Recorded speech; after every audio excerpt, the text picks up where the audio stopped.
All right, let's jump right into this explainer. Today, we're unpacking an absolutely fascinating rugby story that somehow manages to blend the brutal, muddy physicality of the sport with some seriously deep existential philosophy. So I want to introduce you to Arthur. Arthur is a blindside flanker. But right now, he isn't just playing a game. He's trapped in this grim, rain-soaked display of highly conservative, fundamentally joyless 10-man rugby. You know the type. It's that grueling style of play that relies entirely on forwards dominating possession and just kicking for territory. But as we're going to see, the real battle Arthur's facing isn't actually against the opposing team at all. It's against the very fabric of his reality. Okay, to really understand Arthur's dilemma, we first have to establish his limited reality. For most of us, the universe is boundless, right?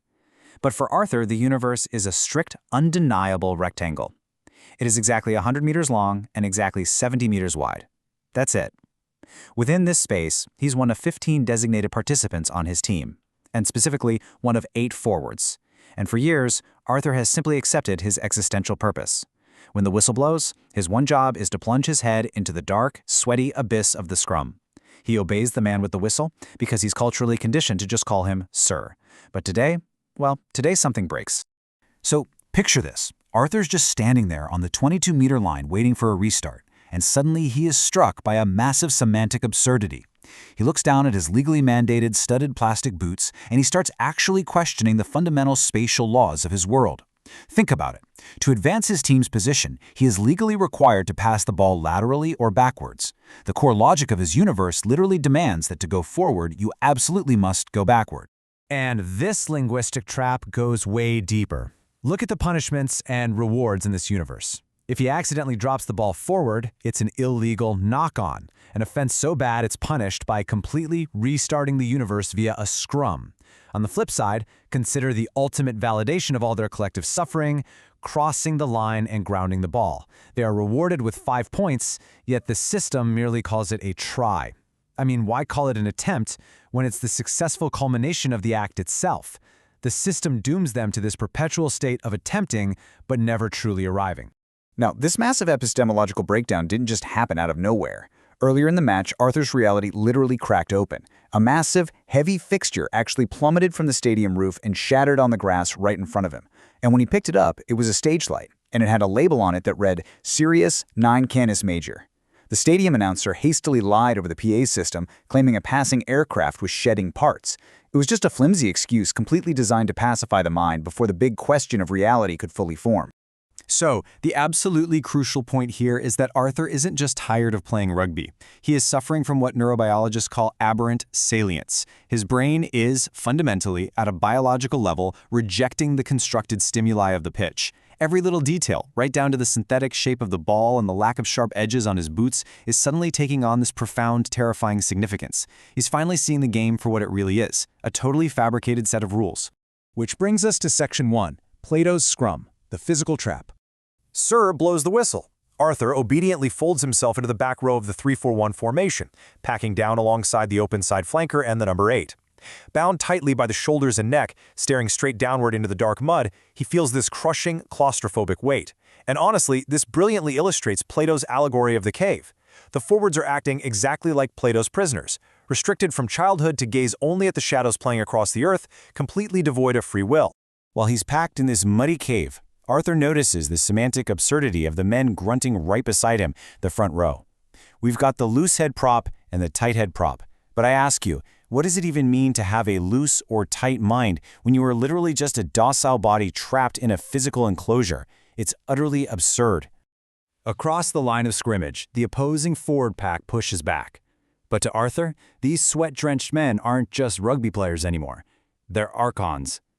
In Gnostic philosophy, archons are the ignorant, muscular enforcers of a lesser god, the demiurge. Their only task is to keep the divine spark trapped inside the ceaseless, muddy prison of the physical world. Moving right along to Section 2, the Corporate Simulacrum. Let's zoom out and see how this physical trap builds into an even broader psychological and economic enclosure. This whole setup is orchestrated by the ultimate architect sitting high above in his glass-enclosed coaching box, the director of rugby.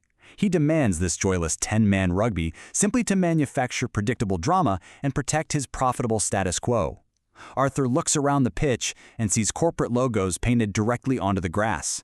He realizes that his concussions, his bleeding knees, his labor, they're all being mined as free raw material for hidden commercial practices. It's the very essence of surveillance capitalism. Even the thousands of spectators in the stands, they aren't really fans.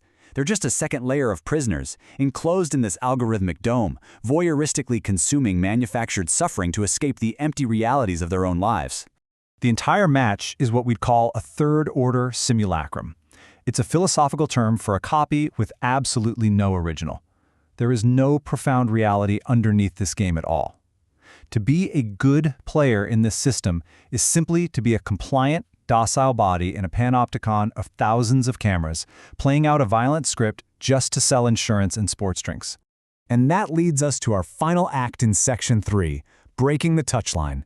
The referee blows his whistle. The scrum half digs the synthetic four-panel prolate spheroid out of the mud and whips a pass out to the fly half. "Crash ball, Arthur, take the crash ball," the fly half screams, demanding that Arthur run a direct, violent line right into the opposition's inside center. Arthur catches the ball squarely on the 10-meter dash line. The Archons brace for the impact, and then Arthur just completely stops.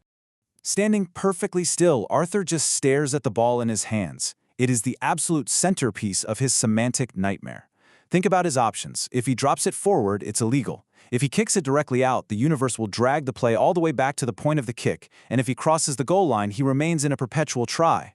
The referee starts yelling at him to play on, but Arthur refuses. He is completely done participating in the simulacrum.